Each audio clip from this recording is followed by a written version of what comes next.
এখন কারো সাথে আর তেমন কথা বলতে ইচ্ছে করে না। ইচ্ছে হয় না কাউকে ফোন করে কয়েক মিনিট কথা বলি।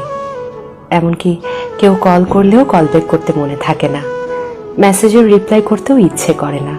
যাদের সঙ্গে কথা না বললেই নয়, তাদের সঙ্গেও দু একটু কথা বললেও সব বিষয় নিয়ে কথা বলতে ইচ্ছে হয় না। মন খারাপ, সমস্যা কোনোটাই কাউকে বলতে ভালো লাগে না।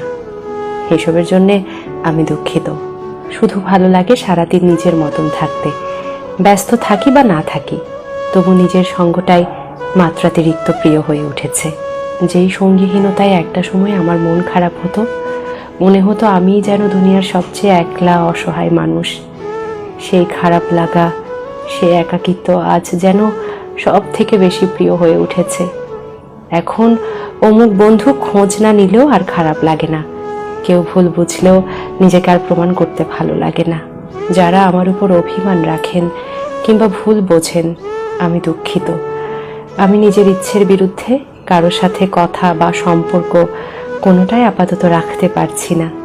আর যারা উইথাউট কনভারসেশন আমাকে বোঝেন, আমাকে চেনেন, আমার মানসিক অবস্থা দু একটু কথা শুনে বুঝে ফেলেন, নিজেদের বাউন্ডারি এবং প্রাইভেসি দুটোই বোঝেন, আপনাদের প্রতি আমার কৃতজ্ঞতা।